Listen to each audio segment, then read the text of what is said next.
Ya, selamat sore Tribuners. Menjelang sore hari ini saya sedang berada di venue kegiatan dari Mubes IKA Unhas. Jadi seperti inilah suasana jelang pengumuman calon ketua IKA Unhas. Beberapa saat lagi akan diumumkan calon ketua IKA Unhas oleh steering committee dari Mubes IKA Unhas. Namun saat ini masih terjadi polemik terkait dengan hak suara dari sekolah pascasarjana. Sebelumnya steering committee maupun presidium sidang menetapkan 5 suara untuk sekolah pascasarjana, namun kebijakan itu ditentang oleh beberapa peserta sidang.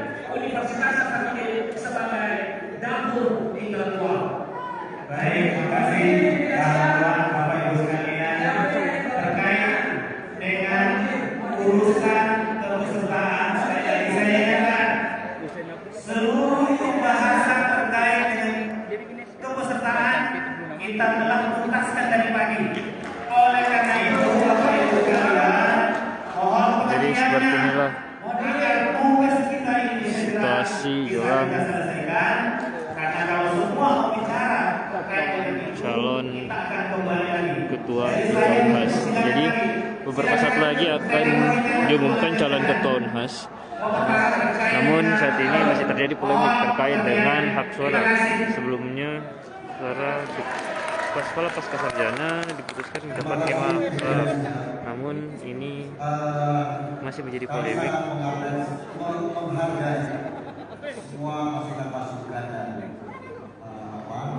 Nampak venue Mubes IKA Unhas sudah dipenuhi oleh para peserta sidang yang memiliki hak suara. Saya ingin menanyakan dengan sidang apakah kita lanjut ke sesi berikutnya yaitu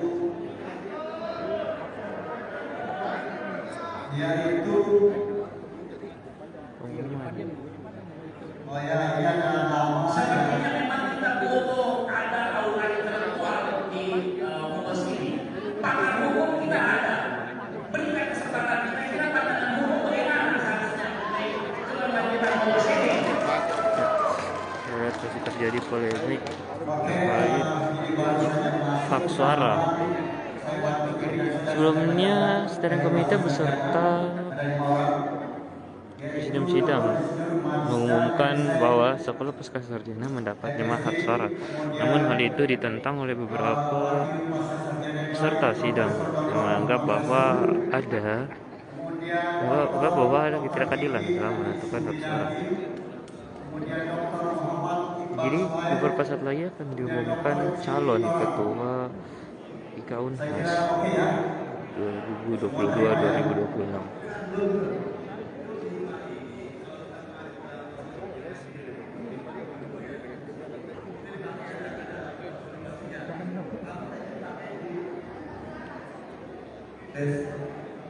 Apakah dalam 5 suara pasca ini pasal 52 ini digunakan tidak harus clear.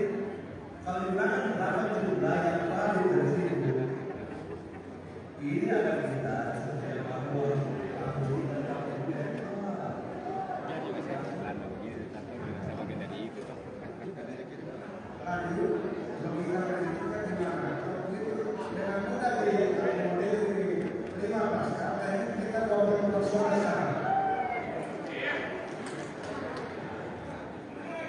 ya,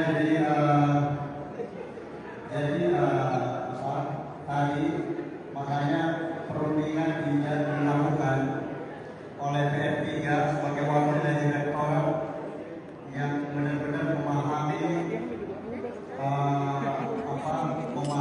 jumlah rupiah, makanya kami USJ tidak berani memutuskan apapun tanpa keterangan langsung dari pihak rektorat. Dan tadi pihak rektorat sudah menjelaskan dengan sangat detail. Jadi seperti inilah suasana sebelum pengumuman calon ketua IKA Unhas. Adalah satu proses moderasi mengenai jumlah. Tuntunan pasca ini cukup besar, tetapi tadi tempat juga terjadi ketegangan-ketegangan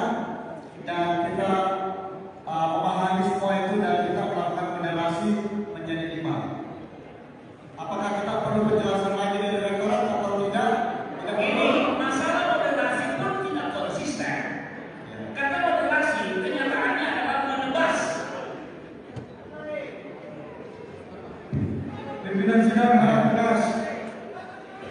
Pimpinan sidang, saya ingin kita tidak perlu lagi bicara mengenai kepesertaan. Baik, sebentar. Ya, kalau semua bicara sudah habisnya dan tidak selesai di sini. Oleh karena itu, dari media saya sampaikan, urusan kepesertaan telah selesai. Terima kasih.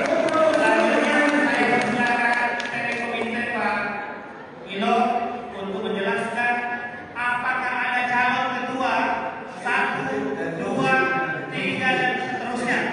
Silakan. Mohon perhatian teman-teman sekalian. Siap.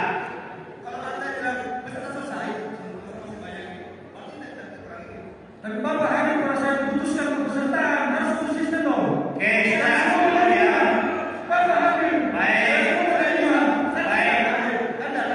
Ini silakan duduk. Silakan duduk. Yang di sana juga silakan duduk. Sebentar lagi saya kasih kesempatan untuk bicara ya. Baik. Silakan Pak Ilo. Ya, terjadi ketegangan terkait dengan kepesertaan maupun hak suara dari setiap fakultas hingga sekolah pasca sarjana. Adalah sesi yang sangat mendebarkan karena nama-nama yang akan menjadi pemimpin kita ke depan akan kita munculkan. Kami minta kepada panitia, tunggu dulu. Saya ingin minta kepada forum, apakah nama-nama calon yang diusulkan fakultas dimunculkan di layar? Apakah dimunculkan? Munculkan. Munculkan. Atau hasilnya saja atau dimunculkan? Munculkan.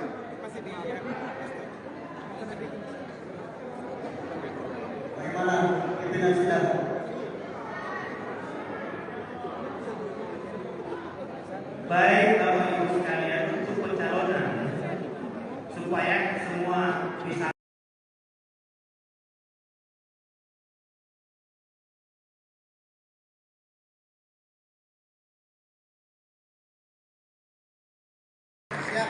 Ya, inilah dia pemaparan calon ketua IKAUN Di podium. pemaparan visi misi dari Bapak Andi Amran Sulaiman.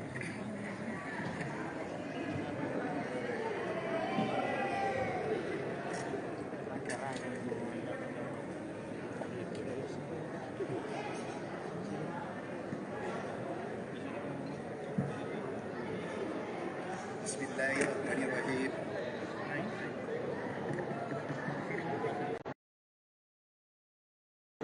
Buat kita semua, standing committee yang saya hormati, seluruh ketua IKA yang saya banggakan, dan hadirin yang kami cintai. Izinkan kami menyampaikan visi misi. Sebelum kami sampaikan visi misi kami ingin memperkenalkan diri, perjalanan hidup kami, mulai dari desa sampai ke kota. Pada 27 April 1968, anak ketiga dari 12 bersaudara, buah hati Andi B. Sulaiman Dahlan Petalinta dan Ibu Andi Nurhadi Petabau, Februari tahun 1998, meminang Insinyur Haja Martati dan dikaruniai 4 anak. Amran Sulaiman terlahir sebagai anak seorang veteran angkatan bersenjata yang hidupnya pas-pasan. Gaji pensiunan sang ayah sebesar 116.000 per bulan. Karena itu, sejak masa kanak-kanak, ia harus terbiasa ulet bekerja dan tentunya tekun menuntut ilmu. Ia menyelesaikan sekolah dasar, sekolah menengah pertama, dan sekolah menengah atas di Bone. Tahun 1988, ia menginjakkan kaki di Makassar untuk menempuh studi pertanian di Universitas Hasanuddin. Dengan modal keyakinan untuk berubah, ia tinggal di rumah kos di Jalan Wesabe. Sembari kuliah, ia tetap mencari kerja sampingan untuk mengikuti bisnis tadi. Oke, kembali yang kos-kosan. Kos-kosan, Yang ada gambar. Subah, ia tinggal. Stop. Bapak Ibu sekalian, stop. Aku hafal ceritanya sampai terakhir. Kami ini anak dari desa, 12 bersaudara.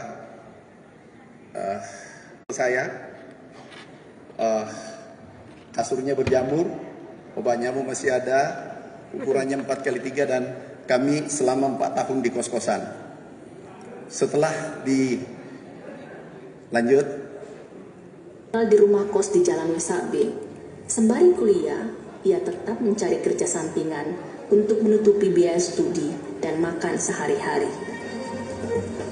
Ia menyelesaikan S1 di Unhas tahun 1993, S2 di Unhas pula tahun 2003 dengan predikat summa cum laude, dan S3 juga diselesaikan di Unhas tahun 2012 dengan predikat cum laude.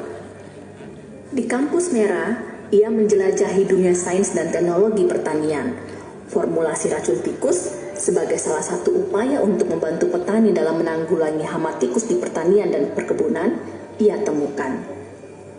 Ia bermimpi bahwa penemuannya ini suatu saat nanti dibutuhkan oleh petani. Walhasil, mimpinya terwujud. Stop. Kami sampaikan sedikit. Ini tiran, namanya tikus diracun oleh Amran. Tikus membawa nikmat. Ini menjadi hak paten kami dapatkan tahun 95. Dan ini setelah digunakan seluruh Indonesia, bahkan beberapa negara di Asia Tenggara telah menggunakan racun tikus buatan IKA, alumni pertanian Unhas. Kemudian ini kami 12 bersaudara. Yang di samping, stop, kembali yang tadi. Yang di samping itu PLT Gubernur, anak ke-11. Yang paling samping saya. Kemudian ini 12, ini saudara kami semua. Tinggal di desa, yang sekolah, yang sempat sekolah hanya kami. Saya katakan, ya Allah, beri aku kekuatan, beri aku rezeki. Aku lahir miskin dan hina, tapi jangan aku dikubur dalam keadaan miskin dan hina. Karena itu adalah salah saya. Ada guru saya di sini, beliau saya ingat kalau saya mau menghadap, Profesor Jafar Hapsah, tolong berdiri. Ini guru saya, beliau membimbing saya waktu beliau menjadi dirjen. Terima kasih Prof. Kalau ada kebaikan kami lakukan, berarti itu amal jariah dari Bapak. Tapi kalau ada yang salah kami perbuat selama di kementerian, itu tanggung jawab saya pribadi dunia akhirat. Bekerja di PT Perkebunan Nusantara 14 pada tahun 1996 hingga 2009. Lantaran kapasitasnya yang mumpuni di dunia pertanian, ia diangkat menjadi Menteri Pertanian periode 2014-2019. Menggenggam takdir sebagai Menteri Pertanian adalah buah dari ikhtiar dan kualifikasi keilmuannya terhadap pengembangan sains pertanian. Tahun 2016, 2017, dan 2018, Kementerian Pertanian mendapatkan penilaian terbaik dari BPK dengan prestasi WTP, wajar tanpa pengecualian. Saat menjabat Menteri Pertanian, izin kami sampaikan, kami sebagai alumni pertanian, WTP pertama dalam sejarah selama 70 tahun. Itu setelah dari alumni Fakultas Pertanian menjadi menteri, WTP 3 tahun berturut-turut. Dan bahkan sampai sekarang dilanjutkan senior kami Pak Sarul. Next. Kalangan nasional maupun internasional. Kebijakan Kementerian Pertanian melakukan MOU dengan kelompok tani dan ormas dalam program pertanian untuk menyejahterakan petani mendapat perhatian Perserikatan Bangsa-Bangsa. Tahun 2018, pertanian Indonesia mendapat perhatian dunia. PBB menjadikan Indonesia sebagai percontohan dalam menanggulangi kemiskinan dan peningkatan kesejahteraan desa.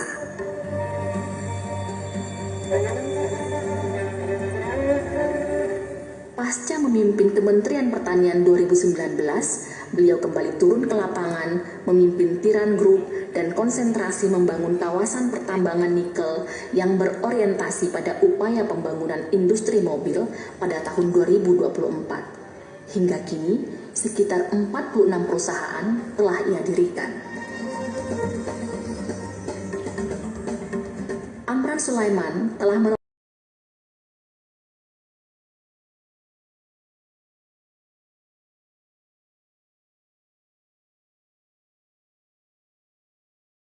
Innasyaitonirrajim. Bismillahirrahmanirrahim. Assalamualaikum warahmatullahi wabarakatuh. Haidar Abdul Karim dari Ketua IKA Teknik. Salam sehat, salam sejahtera untuk kita semua. Insya Allah Tuhan selalu bersama kita. Serta sidang. Izinkan saya menyampaikan visi dan misi sebagai calon Ketua Umum IKA Unhas 2022-2026. Ini harus saya lewati karena ini adalah persyaratan yang ditetapkan oleh panitia. Maka saya harus patuh dengan penuh tanggung jawab. Kita harus punya integritas yang jelas. Baik, sebelum saya masuk ke visi dan misi, tadi adinda saya, karena apapun saya harus panggil adinda, selisihnya 10 tahun. Beliau 88, kalau nggak salah, tahun 88, saya 78. Jadi terpaut 10 tahun. Saya selesaikan pendidikan saya di Fakultas Teknik kampus lama di Baraya. Ya. Jadi masih di kampus Baraya tahun 85. Mungkin lama ya, 78, 85. Tapi zaman itu ada juga yang 10 tahun nggak selesai-selesai gitu. Saya kira kiprah saya di organisasi, baik kampus maupun ekstra, tidak usah saya sampaikan, ya. Juga pernah menjabat PLT Ketua Senat, juga di Himpuni, juga di Botol Lempangan, pernah tidur, ya. Jadi hal yang biasa-biasa saja yang seperti ini, ya. Saya yakin dan percaya saya dengan adinda saya dan juga Kanda SCL punya tujuan yang sama. Tidak perlu kita ribut-ribut sana sini. Maka kita harus punya tujuan yang sama, membesarkan IKA Unhas.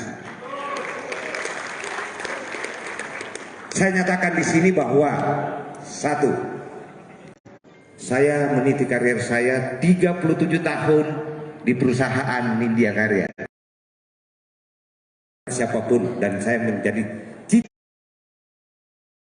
cita-cita saya waktu masuk, saya harus jadi dirut, dan alhamdulillah saat ini saya jadi dirut. Walaupun umurnya sudah 62 tahun, mungkin pasti kaget. Masih ada nggak dirut 62 tahun? Kecuali kalau dia berprestasi.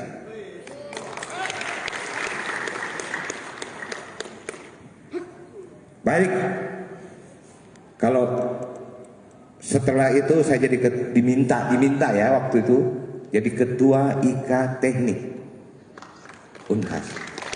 Saya diminta. Saya ke Jakarta, saya tidak dianggap anak Unhas.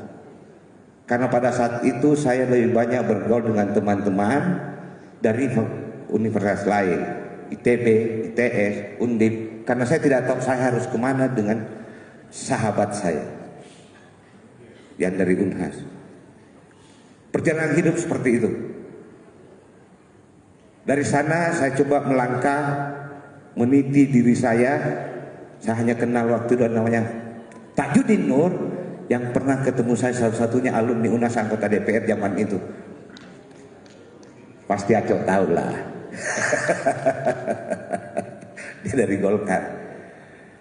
Saya berkiprah dengan teman-teman sampai diangkat anggota kehormatan di pengurus Golf ITB satu-satunya, dan saya sama Agung Gumelar diangkat jadi anggota di situ.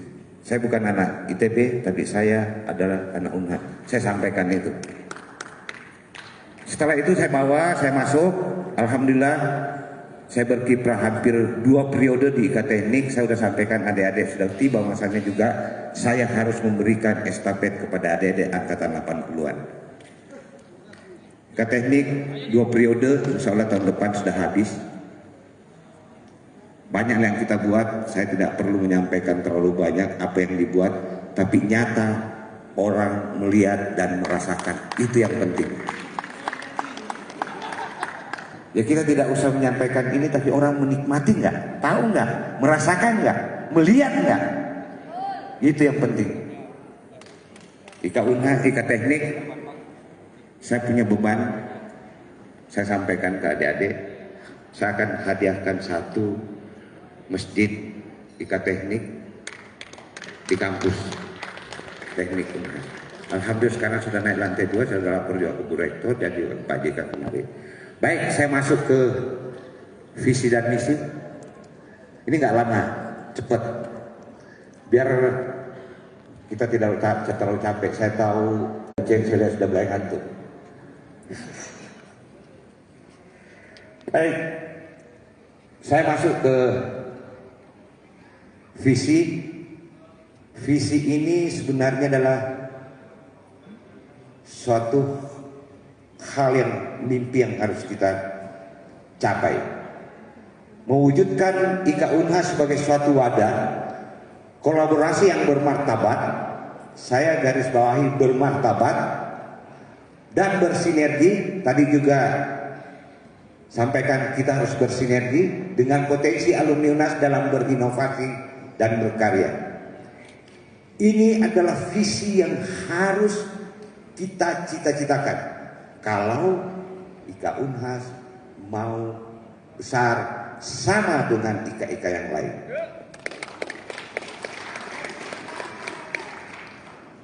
Saya sampaikan begitu kemarin saya sudah sebutkan, saya melihat Gama.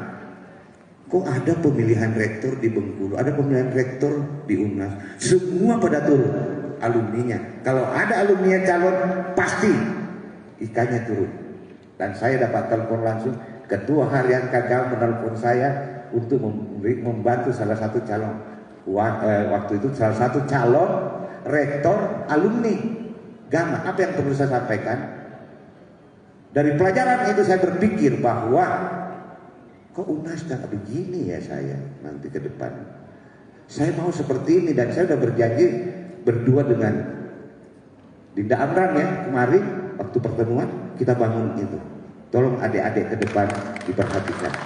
Siapapun yang menjadi ketua IKA Unhas. Bukan karena saya, tapi siapapun. Kalau Dinda saya naik, saya hormat. Lanjut. Saya dari visi saya coba masuk.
Buang kesempatan 5 tahun nih, 5 tahun di sini. 2 tahun.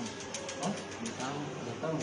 Selama 2 tahun sholat terus gitu maju. Mungkin ke sini bersyukur gitu. Dengar kita betul. Ini ada. Itu dia kemarin bisa mengaji.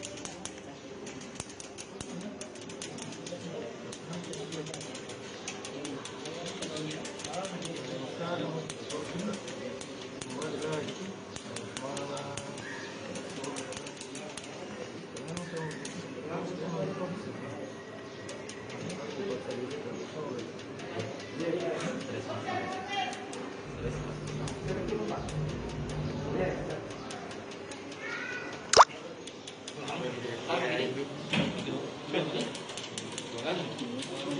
Tribunar, saat ini saya berada di rutan kelas 2B Pindang, di mana Mahtan mengadakan hapus tato gratis bagi warga binaan rutan kelas 2B Pindang. Nah, saat ini sudah berlangsung ya, Tribunar.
Berapa lama biasa itu penghapusan tatonya, Kak? Ya. Berapa lama biasa? Ini tergantung sebenarnya dari tinta ketebalannya. Oh, Dia kalau kayak begini, kalau dia paling 3 kali treatment atau 4 kali treatment. nah ini baru pertama kali ini ceritanya. Enggak, ini sudah 2 kali. Oh, 2 Ini kali. yang treatment ketiga nih. Oh, Sudah ada perubahan. Perubahan. Jadi dia sudah memudar. iya iya. Sama yang posisinya mungkin masih terlihat. Jadi nanti treatment berikutnya dia proses penyembuhan sekitar 3 pekan. Dia sudah normal lagi, memudar dari yang pertama. Ini kan kelihatan kayak bengkak-bengkak itu, Kak. Berapa hari itu biasa baru bisa? Mungkin kita nanti ada salapnya. Oh iya iya. Jadi mungkin kita kan di anjuran dokter juga. Ya paling seminggu itu sudah normal. Sudah lagi. normal lagi, Di. Makanya setiap 3 kali 3 pekan baru treatment lagi supaya betul-betul normal kulitnya kembali. Oh, siap siap siap.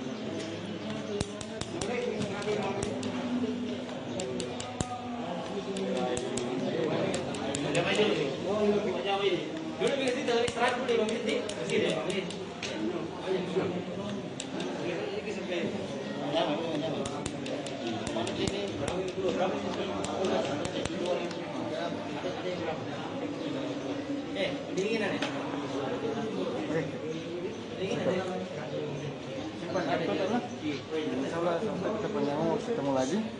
Oh, selesai mini treatmentnya? Ya sudah selesai.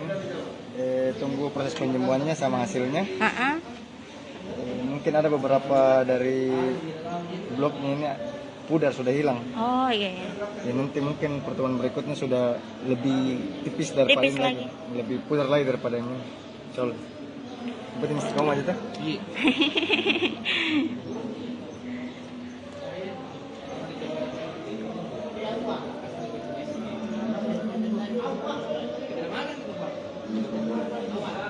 Oh, 3 kali.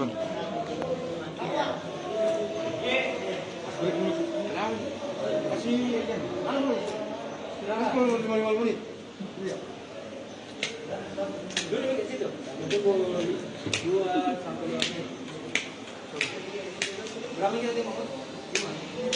Tribunars, diperkirakan warga binaan Rutan kelas 2 Bintang ini ada sekitar 50-an yang melakukan hapus tato ya.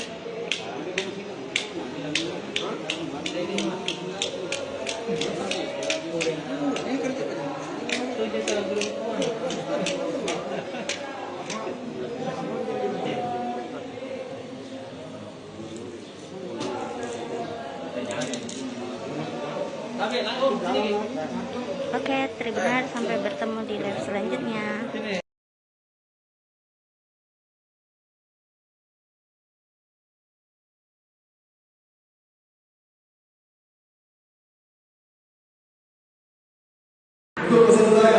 Selamat pagi Tribunars. Saat ini saya berada di ini sedang berlangsung vaksinasi yang diadakan oleh Permabudi atau Persatuan Umat Buddha Indonesia.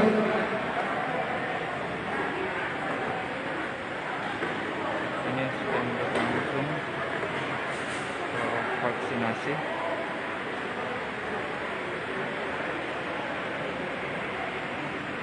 Kerjasama Persatuan Umat Buddha Indonesia Makassar bersama Forum Kemanusiaan Lintas Agama dan Bihara Nomor 37 tidak ada. Nomor 8 kegiatan ini 38 Bihara Ibu Agung Bahari 39 Jalan Sulawesi nomor 41 Makassar. 39 40 39 dan 40.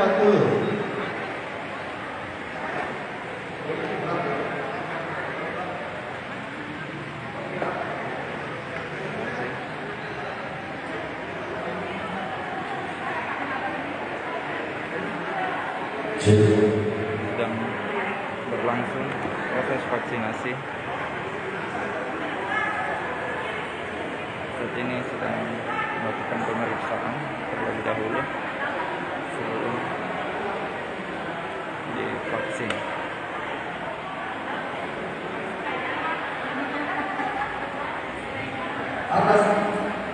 Atas nama Bapak Rocky Wijaya. Jadi selain di sini juga masih ada beberapa di lantai 1 yang masih menunggu antrian karena masih pandemi, jadi masih dibatasi.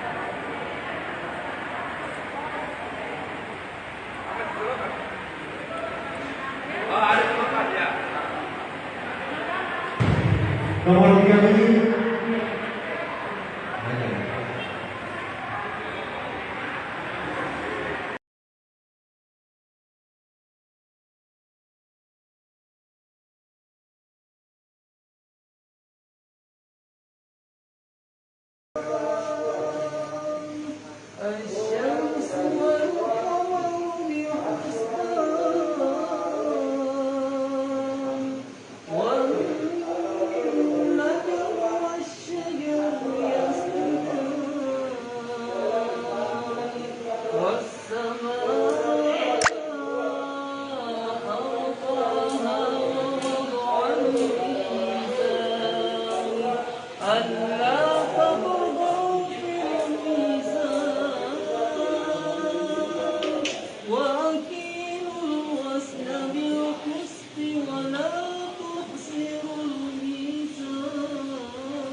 خلق الإنسان من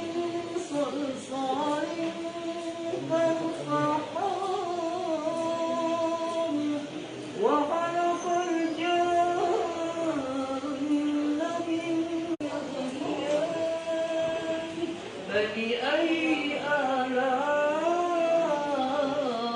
ربكما تكذبان يخرج منهما اللؤلؤ والمرجان فبأي آلاء ربكما تكذبان وله الجوار المنشآت في البحر كالأعلام فبأي آلاء ربكما تكذبان كل من عليها فان ويبقى وجه ربك ذو الجلال والإكرام فبأي آلاء ربكما تكذبان يسأله من في السماوات والأرض كل يوم هو في شأن فبأي آلاء ربكما تكذبان سنفرغ لكم أيها الثقلان فبأي آلاء ربكما تكذبان صدق الله العظيم. Bagus sekali. Masya Allah.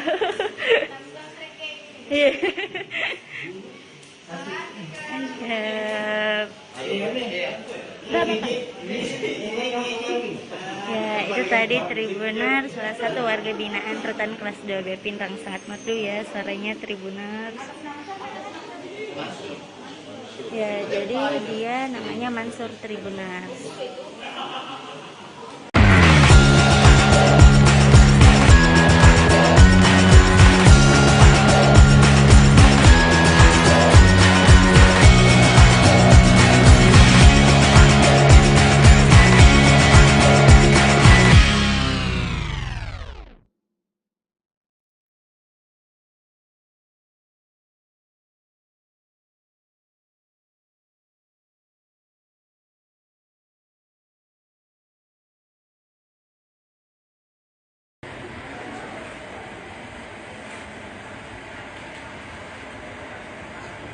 Selamat sore Tribunars. Saat ini saya berada di pabrik tahu. Ya. Saat ini mari kita melihat situasi pembuatan tahu. Ini merupakan kedelai yang bakal dijadikan tahu, yang akan dibuat tahu. Jadi ini proses pembuatan tahu. Di sini pembagian pemotongan tahu disiapkan.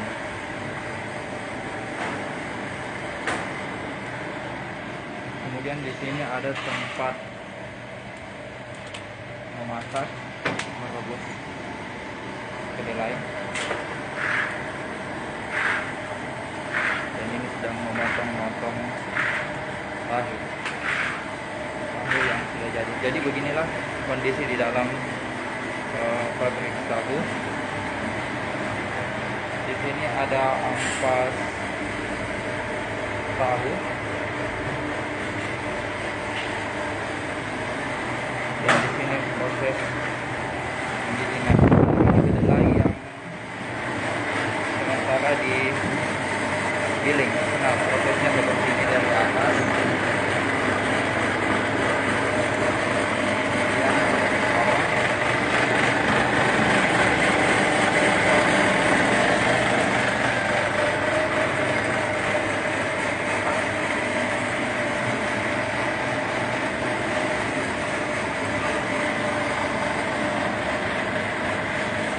Mas, kalau prosesnya di sini pembuatan tahu bagaimana itu? Mas? Kalau di sini proses apa di sini, Mas? Giling bang. Iya. Nantinya direbus. Oh, habis digiling di sini di Direbus, baru udah masak, tarik, masuk nanti. yang direbus di sini. Iya. Oh, yang sudah digiling ini. Oh, jadi yang digiling tadi sana direbus. Direbus yang di dalam sana. Dia pakai tungku yang dalam. Oh, pakai. Oh, jadi yang dari tungku di dalam itu.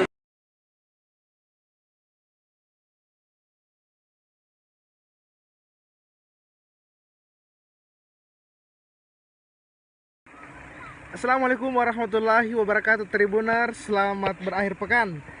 Saat ini yang Anda saksikan di device Anda saat ini, kita sedang berada di salah satu tempat permandian kolam Tribuners. Ini lokasinya di Desa Palambarae, Kecamatan Gantarang, Kabupaten Bulukumba. Ini adalah wisata alam Palambarae Park. Nah, ini lokasinya di Kecamatan Gantarang, Tribuners. Ini kerap dikunjungi oleh warga Bulukumba dari berbagai daerah untuk menikmati liburan bersama keluarga. Di sini di tempat pemandian ini Tribuners ada 3 kolam renang. Jadi ada kolam renang yang kedalaman sampai 250 meter. 250 cm maksud kami Tribuners. Ini di depan kita ini kedalaman 200 sampai 250 cm Tribuners. Dan kolam kedua ini adalah kolam anak. Kolam anak ini tidak begitu dalam Tribuners, hanya sekitar 100 cm lebih. Dan di atas sini juga ada kolam ketiga Tribuners. Kolam ketiga ini berada di sini yang juga dalamnya sampai 200 meter Tribuners. Ini adalah kolam untuk anak. Ini kita lihat anak-anak bermain di sini. Jadi lokasi ini sangat dekat dari kota Bulukumba Tribuners. Ini sangat dekat, hanya sekitar kurang lebih 5 menit dari arah kota Bulukumba menuju tempat permandian ini Tribuners. Kita lihat di sini juga ada beberapa tempat penginapan, jadi bisa menginap juga di sini Tribuners saat weekend. Ini ada rumah-rumah penginapan yang disiapkan, dan ada juga yang berupa gazebo seperti yang kita lihat di sini Tribuners. Ini adalah gazebo Tribuners yang bisa disewa untuk menjadi lokasi liburan bersama dengan keluarga. Di sini untuk satu gazebo ini bisa disewa ini Rp50.000 Tribuners untuk sewanya. Dan di sana yang kita lihat Tribuners adalah tempat ganti pakaian. Di sana tempat ganti pakaian Tribuners.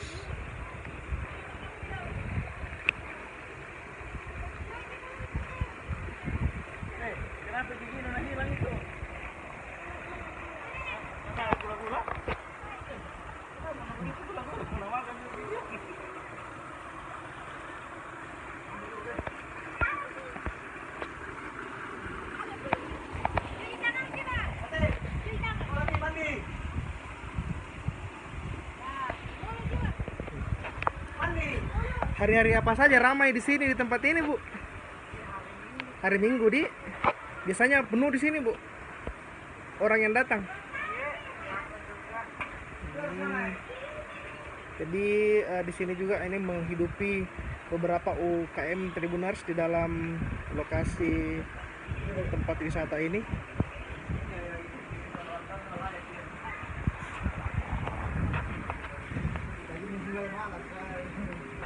Kita lihat Tribuners, ini adalah kolam, dan ini kolam-kolam yang kecil begini juga bisa ditempati anak-anak untuk bermain Tribuners.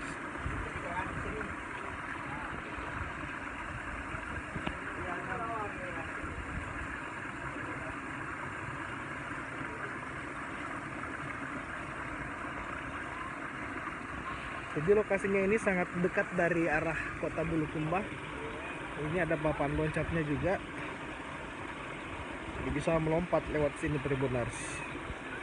Biasanya lokasi ini katanya menurut pedagang tadi, pedagang yang berada di sini, ini ramai dikunjungi warga itu pada hari Minggu Tribuners. Nah, kita datang di hari Sabtu jadi agak sepi.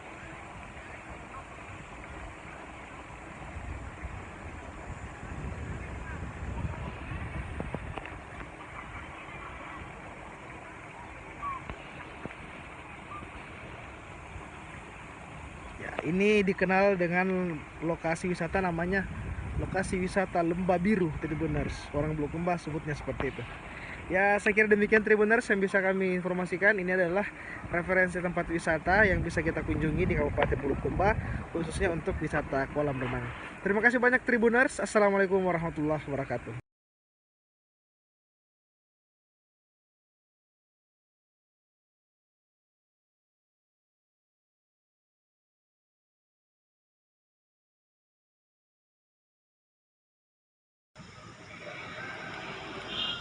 Oke, selamat pagi menjelang siang Tribuners dimanapun Anda berada. Nah, sekali ini saya akan menginformasikan suatu wisma yang ada di Toraja. Jadi bagi Tribuners yang doyan traveling, penginapan bersih, nyaman dan serasa di rumah sendiri, tentu akan menjadi incaran. Nah, di Toraja ada wisma yang bernuansa bangunan khas negeri kincir angin Belanda. Nah, tentunya ini akan menjadi pilihan yang sangat tepat.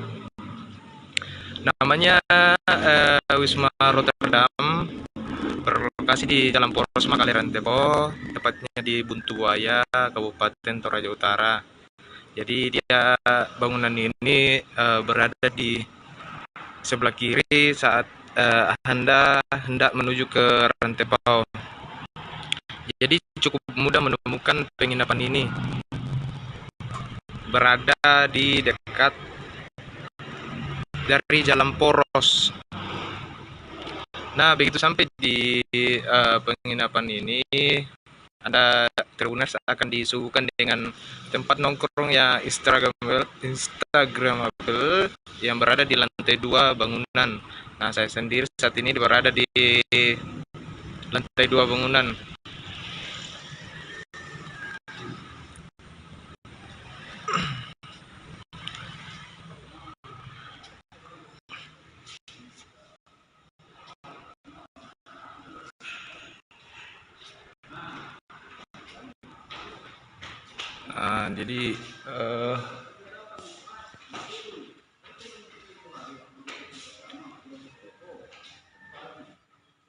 Jadi Wisma Rotterdam ini dibangun menjadi 3 lantai. Nah, saat ini saya berada di lantai 2-nya.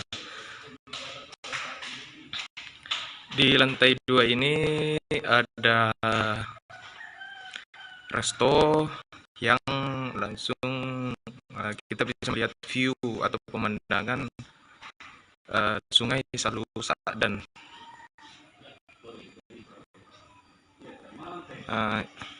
Yang mencari tempat nyaman dan bersih saat nanti berlibur ke Toraja. Nah, disinilah solusinya.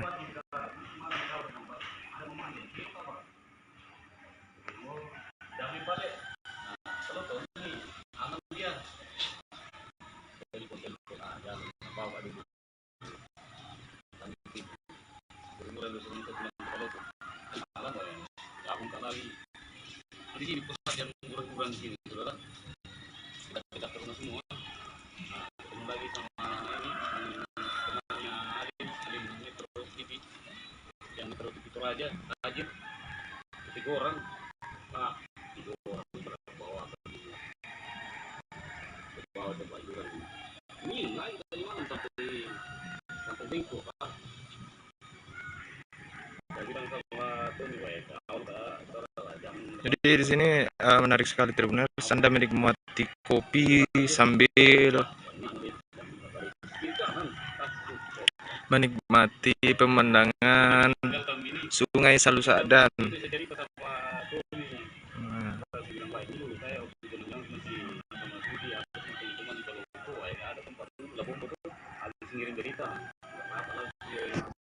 Jadi tak hanya itu, Tribuners, beberapa titik di Wisma Rotterdam memiliki beberapa spot yang sangat menarik untuk menjadi view berfoto. Di sini juga Anda akan disuguhi perpaduan dekorasi khas negeri Kincir Angin dan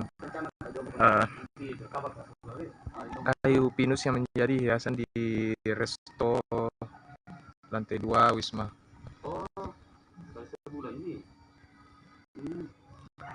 Kelebihan lainnya dari Wisma ini adalah lantai 4-nya. Di sana pengunjung akan disuguhkan pemandangan dari ketinggian bangunan yang tepat mengarah ke area persawahan dan pepohonan yang hijau. Tentunya sangat sejuk untuk dipandang. Kemudian untuk menu makan sendiri, Wisma Rotterdam menyajikan makanan Indonesia asli dan tentunya halal. Wisma Rotterdam juga menyiapkan sejumlah fasilitas menarik seperti ruangan bernyanyi keluarga, permandian air panas, dan ada juga ruang meeting room. Di sini juga membuka layanan penyewaan tempat bagi Anda yang ingin merayakan hari ulang tahun dan acara lainnya. Kemudian untuk layanan penyewaan kamar, Wisma Rotterdam menyiapkan 8 ruangan kamar dengan WC yang berada di dalamnya langsung.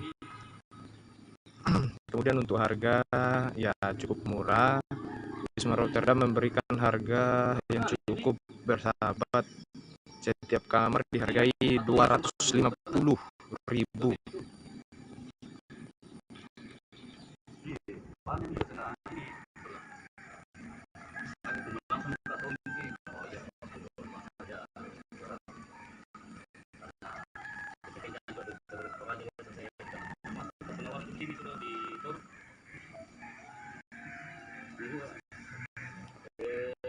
Nah, bagi nanti Tribuners yang hendak berwisata atau berlibur ke Toraja dan bingung untuk mencari penginapan yang menarik dan tentunya nyaman, jadi Wisma Rotterdam menjadi pilihan yang pas.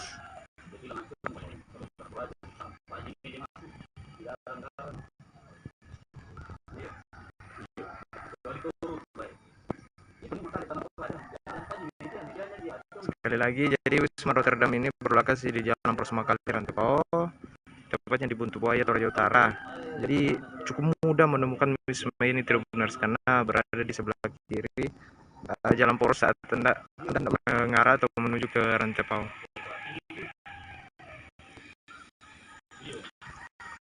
Yang paling menarik menurut saya di sini Tribuners, di lantai 2-nya yang terdapat resto yang cukup nyaman, tempat bersantai.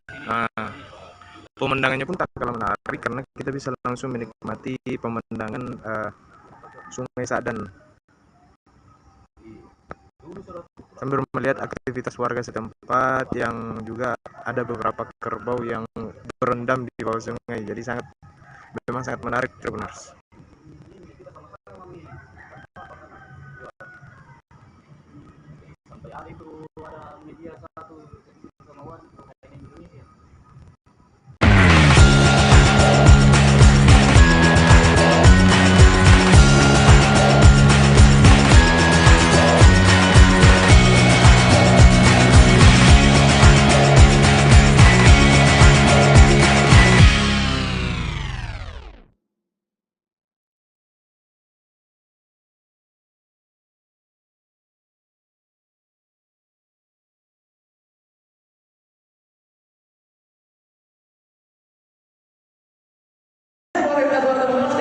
Assalamualaikum Tribuners, saat ini saya lagi berada di acara launching Honda terbaru All New Vario 160. Saya berada dalam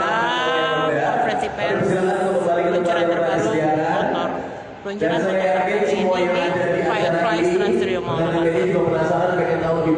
Dalam konferensi pers ini hadir Kepala Wilayah Asma Suso Tamsir Sutrisno. Nah, bisa kita lihat seperti ini penampilan motor terbaru dari Honda All Vario 160. Yang ada di sini ini yang warnanya putih, tapi dia memiliki beberapa warna.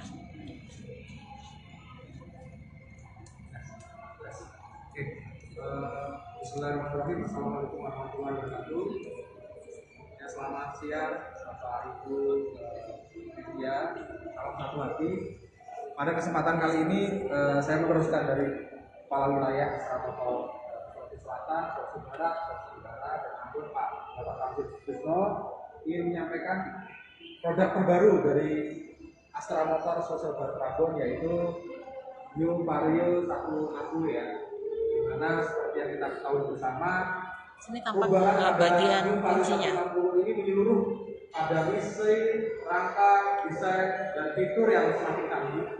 Kemudian motor produksi anak bangsa ini hadir di tanah air sebagai jawaban bagi pecinta motor skutik premium sporty berperforma tinggi yang memberikan kebanggaan dan menjadi cerminan gaya hidup pengendara yang menyenangi sensasi berkendara nyaman dengan teknologi tinggi. Nah, berbekal mesin performa tinggi, kapasitasnya 160 cc, 4 katup, ESP Plus, serta memiliki teknologi minim gesekan, menjadikan skutik premium sport ini memberikan keseimbangan antara performa yang optimal dan kesempurnaan puncak saat ini tengah dijelaskan sejumlah kelebihan dari yang menarik teman-teman media bahwa desain premium sporty dan fitur canggih ini yang menjadi salah satu poin penting adanya Vario 160. Kenapa? Karena didukung ukuran batu bles ya yang lebih besar. Depan ukurannya 100/80 14 inch, kemudian yang bagian belakangnya ada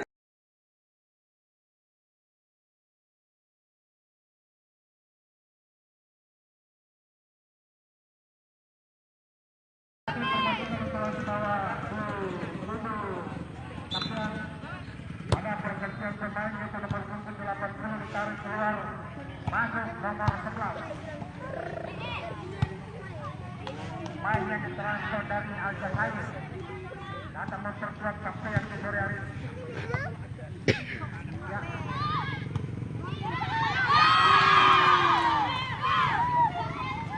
Dua 20. Nomor 80 kami.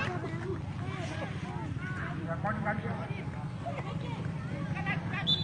Dan kita akan tinggal di Makassar yang belakang telah berada di dalam lapangan. 2-20. Apakah sampean ataukah pemain yang memenangkan pertandingan? Belum final. Untuk hari ini kita nantikan saja di terang-terangan. 21-22. Nomor 80 ditarik sekarang masuk nomor 11. Perlu Anda ketahui bahwa pemain nomor 11 ini adalah pemain yang transfer dari Aljazair. Terkuat kembali di sore hari ini. Iya, kita saksikan perlawanan 23-21. Bola pertama, kita nantikan saja. Karena pemain yang transfer dari China yang terkuat juga sampai di sore hari ini, pemain yang bisa menempati seluruh posisi.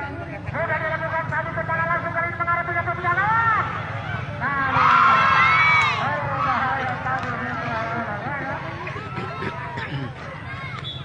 24-21. Hanya menghasilkan tendangan.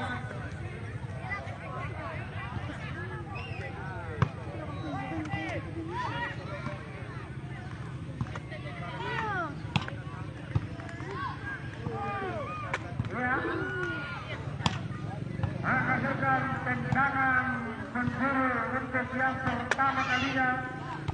Babak kedua, sampai kali ini. 22-24.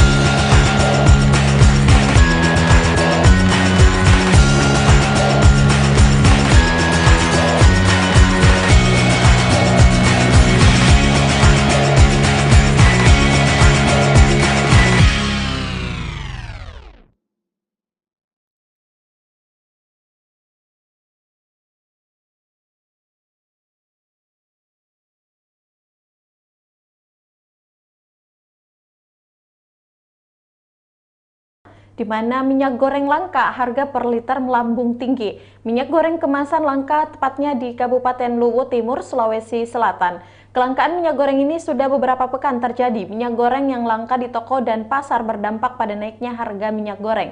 Yang tadinya harga normal senilai 14.000 per liter, kini sudah melambung tinggi. Meskipun harga yang mahal, minyak goreng juga masih sulit dicari masyarakat. Untuk informasi lebih lengkapnya, kita sudah terhubung bersama dengan reporter Ivan Ismar. Halo, selamat siang rekan Ivan. Ya, selamat siang rekan Kinan. Baik, bisa Anda informasikan saat ini berapa harga minyak goreng yang dijual pedagang di Luwu Timur? Baik, memang harga minyak goreng saat ini di Kabupaten Luwu Timur di 11 kecamatan memang melambung tinggi, bahkan 2 kali lipat tingginya. Informasi terakhir bahwa harga minyak goreng per liternya untuk kemasan premium itu di kisaran harga 27.000, ada 30.000, bahkan ada yang 35.000. Harga yang naik ini disebabkan dengan kelangkaan minyak goreng yang sangat sulit saat ini diperoleh oleh masyarakat saat ini membelinya di toko maupun di pasar, karena memang di toko-toko retail maupun di pasar tradisional stok minyak goreng ini sangat sulit. Kalaupun ada itu sangat cepat habis, dan memang beberapa pekan terakhir kondisi minyak goreng di Kabupaten Luwu Timur memang sangat langka, dan ini yang membuat resah juga masyarakat yang setiap harinya harus menggunakan minyak goreng kebutuhan dapur maupun dagangan. Seperti itu rekan. Ya, apa dampak yang ditimbulkan akibat kelangkaan minyak goreng ini? Baik, dampak dari kelangkaan ini memang salah satunya sangat dirasakan oleh pedagang gorengan, baik itu pedagang martabak ya, karena memang mereka terancam tidak jualan kalau tidak ada minyak goreng, karena kita tahu bahwa penjual gorengan maupun martabak itu salah satu bahan yang utama yang digunakan dalam berjualan itu adalah minyak goreng. Nah, beberapa pedagang gorengan maupun martabak yang sudah ditemui, mereka sangat kesulitan memperoleh minyak goreng. Kalaupun diperoleh, harganya tinggi, 2 kali lipat dari harga yang memang sudah ditentukan sesuai harga eceran tertinggi oleh pemerintah, yaitu 14.000 per liter untuk kemasan premium. Nah, inilah yang kemudian diharapkan oleh para pedagang atau masyarakat di Kabupaten Luwu Timur agar stok minyak goreng yang biasanya normal, namun beberapa pekan terakhir langka ini segera diatasi. Karena menurut mereka sangat menyulitkan ketika ingin berjualan, tapi stok minyak goreng sangat sulit ditemukan di pasaran. Ya, terkait kelangkaan ini, apa yang dilakukan oleh pemerintah setempat? Baik, Dinas Perdagangan sendiri sudah rutin melakukan pengecekan minyak goreng di beberapa gudang barang yang tersebar di sejumlah kecamatan, yaitu Burau, Pemoni, dan Maksutana. Dari pemeriksaan yang dilakukan oleh tim Dinas Perdagangan ini, memang stok minyak goreng yang masuk ke gudang itu sudah beberapa hari, bahkan informasi terakhir barangnya terancam mati itu pada bulan Desember, dan terbaru hanya pada bulan Januari. Nah, inilah yang kemudian menyebabkan juga salah satu faktor kenapa stok minyak goreng di Luwu Timur itu sangat langka, kan memang distribusi barang atau minyak goreng ke gudang distribusi di Luwu Timur itu tidak masuk seperti itu. Inilah yang kemudian dikoordinasikan oleh Dinas Perdagangan baik provinsi maupun ke pusat, agar kiranya bagaimana stok minyak goreng untuk Luwu Timur bisa dikirim, dan agar bisa memenuhi kebutuhan masyarakat maupun pedagang yang setiap harinya menggunakan minyak goreng ini. Ya, baik. Terima kasih rekan Ivan Ismar untuk informasi Anda. Selanjutnya, Tribuners, kita akan menyaksikan hasil wawancara langsung yang telah dihimpun oleh wartawan kami bersama dengan Kepala Dinas Perdagangan Koperasi Usaha Kecil dan Menengah. Ada Ibu Seventri Octavianus. Berikut liputannya untuk Anda. Hampir semua gudang itu dalam keadaan kosong. Ini kami terakhir tadi di Wonorejo Timur, ternyata pasokan terakhir itu di bulan Desember. Nah, Kemudian beberapa juga kami melihat ada juga yang terakhir 18 Januari. Sehingga memang kesimpulan yang kami dapat bahwa pasokan-pasokan minyak goreng ke Luwu Timur ini sangat kurang. Dan bahkan beberapa toko-toko jaringan minyak goreng ini sempat juga ada yang bertanya kapan ini PO-nya ditanggapi di sana. Ya, jadi kami dapat informasi bahwa sebenarnya ini dari distributor besar yang ada di provinsi ini yang lambat masukkan ke Luwu Timur. Informasi terakhir juga katanya ada yang on stock ya di pabriknya agak berkurang produksinya. Ya mudah-mudahan ini menjadi jadi perhatian buat produsen besar agar supaya ini bisa lebih maksimal produksinya. Kami juga meminta bantuan juga supaya nanti ada juga kami pakai buat operasi pasar.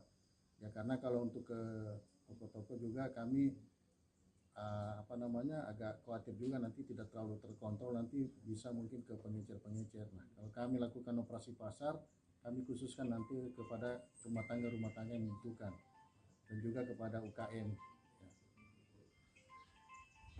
Pak, kalau normalnya sebelum ada kelangkaan biasa berapa kali distribusi barang ke gudangnya itu? Ya, tadi informasi langsung di lapangan ketika kami lakukan sidak dan monitoring dari pihak pengelola itu bisa 2 kali dalam 1 minggu. Jadi bisa 2 kontainer dalam 1 minggu. Nah sekarang ini kondisinya sangat langka karena terakhir saja 18 Januari itu masuk. Sampai sekarang itu belum ada pasokan. Ya. Jadi di antara beberapa gudang ini ada yang berbeda-beda masuknya, tetapi jangka waktunya ini sangat lama dibandingkan kondisi normal yang kemarin. Ya, itulah tadi hasil wawancara bersama dengan Kepala Dinas Perdagangan Koperasi Usaha Kecil dan Menengah. Dan terima kasih rekan Ivan Ismar yang melaporkan langsung dari Luwu Timur untuk informasi Anda dan selamat bertugas kembali. Ya baik, terus kita beralih ke informasi berikutnya, di mana 2 hari Muhaimin Iskandar bersama Andi Amran Sulaiman di Kota Makassar seusai jeda berikut.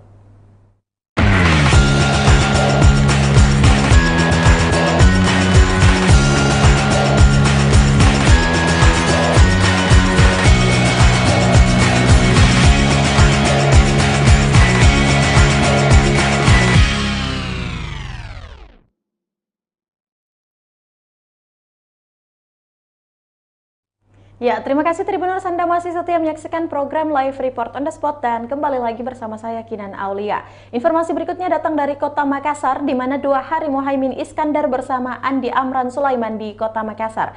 Ketua Umum DPP Partai Kebangkitan Bangsa PKB Muhaimin Iskandar berkunjung ke Kota Makassar selama 2 hari, tepatnya pada Selasa 1 Maret 2022 hingga Rabu 2 Maret 2022. Orang nomor 1 PKB itu menunjukkan kedekatannya dengan mantan Menteri Pertanian Andi Amran Sulaiman selama 2 hari di Makassar. Pertama, pria yang akrab disapa Caimin itu jadi narasumber diskusi pakar bersama Amran di Tribun Timur. Sehari berselang Cak bertemu kepada Andi Amran Sulaiman di gedung AAS Building Jalan Urip Sumoharjo Rabu 2 Maret 2022 siang.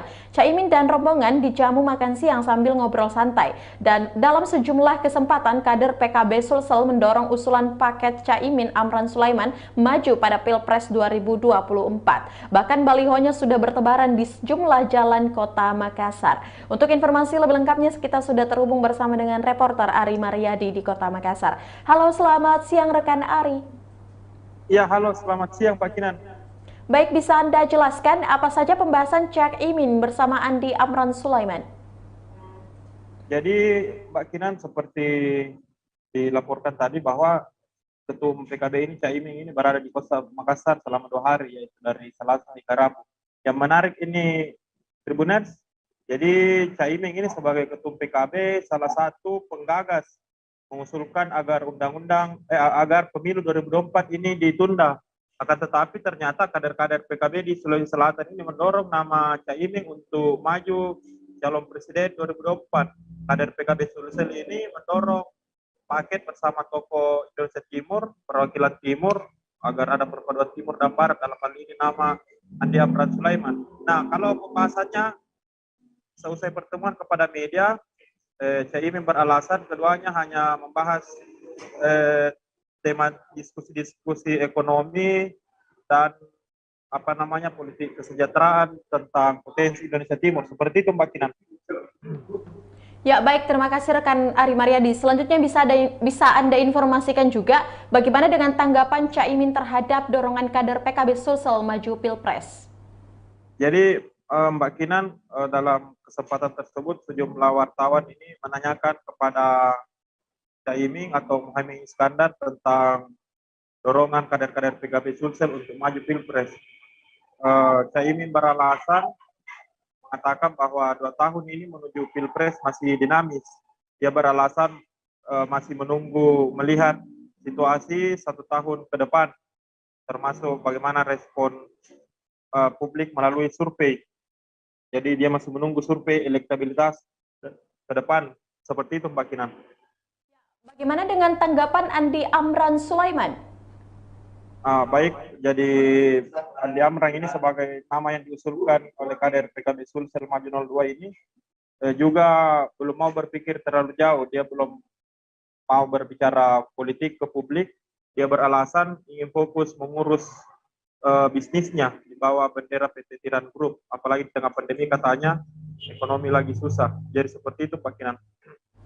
Ya baik, terima kasih rekan Ari Mariadi untuk informasi Anda. Selanjutnya Tribuners, kita akan menyaksikan hasil wawancara langsung yang telah dihimpun oleh wartawan kami bersama dengan Ketua Umum DPP PKB Muhaimin Iskandar dan dilanjutkan oleh tokoh Bugis ada Bapak Andi Amran Sulaiman. Banyak hal kita bahas, sudah lama nggak ketemu, sahabat lama yang sekarang tambah maju bisnisnya, luar biasa, dan kita diskusi banyak hal lah, sosial, politik, ekonomi. Pak, ini kan beberapa relawan sudah mendeklarasikan Bapak akan dipaketkan dengan Pak Amran Sulaiman. Ya, itu seperti apa tanggapannya Pak? Itu aspirasi yang tumbuh dan berkembang. Tentu kita menyambut baik, tetapi akan kita lihat perkembangan ke depan kayak apa. Pak, kalau untuk penjajakan partai politik lain seperti apa? Apakah sudah ada lobby-lobby politik? Komunikasi tentu terus dilakukan. Meskipun butuh waktu dan proses, tahapan-tahapan nanti akan kita lihat sampai 2023 awal udah akan kelihatan. Sudah ada kejelasan parpol yang dibidik Pak? Belum. Tanggapannya dideklarasikan sebagai capres 2024 seperti apa? Ya kita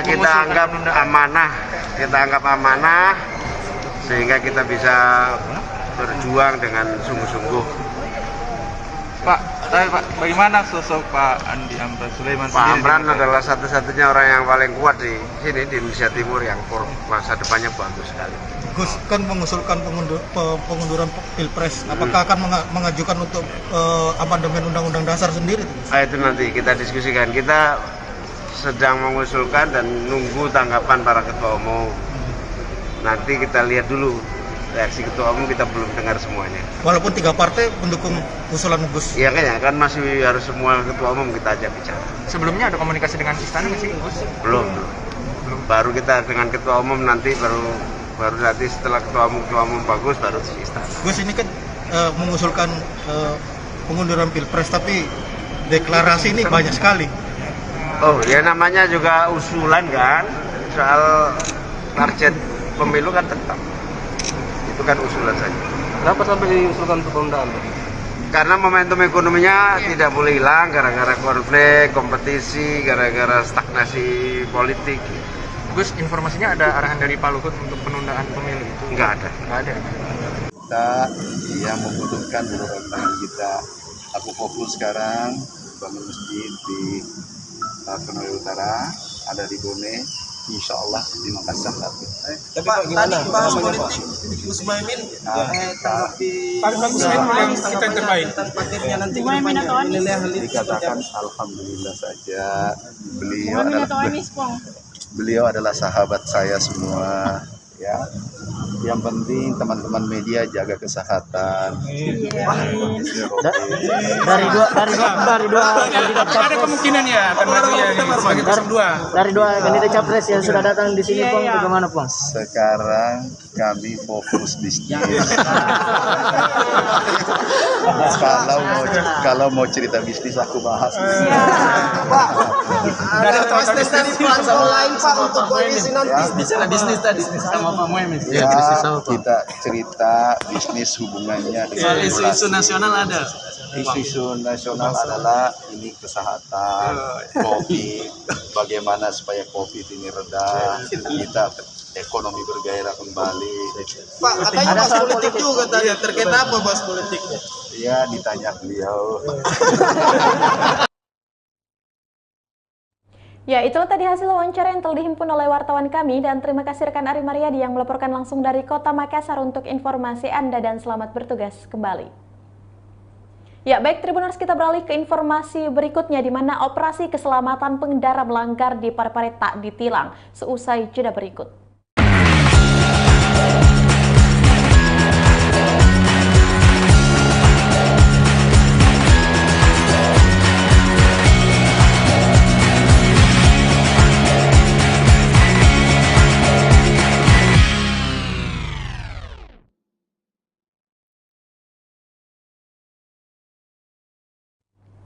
Ya, terima kasih Tribuners, Anda masih setia menyaksikan program Live Report on the Spot dan masih bersama saya Kinan Aulia. Informasi berikutnya datang dari Kota Parepare, di mana operasi keselamatan pengendara melanggar di Parepare tak ditilang. Satlantas Polres Parepare gelar operasi keselamatan di 2 titik. Operasi pertama berada di Jalan Bau Masepe dan di Jalan Abdul Qadir. Kasat Lantas Polres Parepare ada AKP Muhammad Yusuf mengatakan operasi dilakukan di jalan banyak dilalui pengendara. 2 titik operasi ini banyak dilalui pengendara, baik mobil dan motor, katanya pada Jumat 4 Maret 2022 sore. Di Jalan Bau Masepe, pelanggaran kasat mata langsung dicegat oleh Satlantas. Untuk informasi lebih lengkapnya, kita sudah terhubung bersama dengan rekan Yaumil di Kota Parepare. Halo, selamat siang rekan Yaumil. Ya, selamat siang rekan Kinan. Bisa Anda informasikan di mana titik operasi? Ya, baik. Seperti yang sudah dijelaskan di awal bahwa titik operasi itu berada di 2 tempat, yaitu Jalan Bau Masepe, lebih tepatnya berada di perempatan Tugu Habibie Ainun, dan yang kedua itu operasi berada di Jalan Abdul Qadir. Nah iya, operasi sendiri memang sudah dicanangkan sejak 1 Maret 2022 lalu bahwa memang harus ada taat terhadap pengendara baik mobil maupun motor. Nah, di kemarin memang operasi dilakukan berjalan dengan baik. Beberapa pengendara masuk dalam jaringan, termasuk juga pengendara truk yang membawa angkutan overload ya, seperti itu. Siapa target dari operasi tersebut? Iya, karena ada di 2 titik ya, operasinya di Jalan Bau Masepe itu targetnya adalah pengendara motor yang melanggar secara kasat mata, seperti tidak menggunakan helm, terus menggunakan knalpot yang tidak sesuai standar, seperti terus juga di Jalan Bau Masepe ini selain yang dicegat, yang melanggar juga pengendara yang sesuai aturan begitu, yang lengkap helmnya dan kaca spionnya lengkap, juga diberikan hadiah berupa cemilan seperti itu. Kedua, untuk di Jalan Abdul Qadir itu target itu berupa truk-truk yang bermuatan, lebih khususnya pada truk-truk yang bermuatan dengan dimensi yang melanggar atau terlalu besar angkutannya. Nah, itu diberhentikan untuk dimintai surat-surat, terus juga dimintai keterangan terkait angkutannya, seperti itu rekan. Ya, bagaimana pendapat warga terkait kegiatan titik operasi tersebut?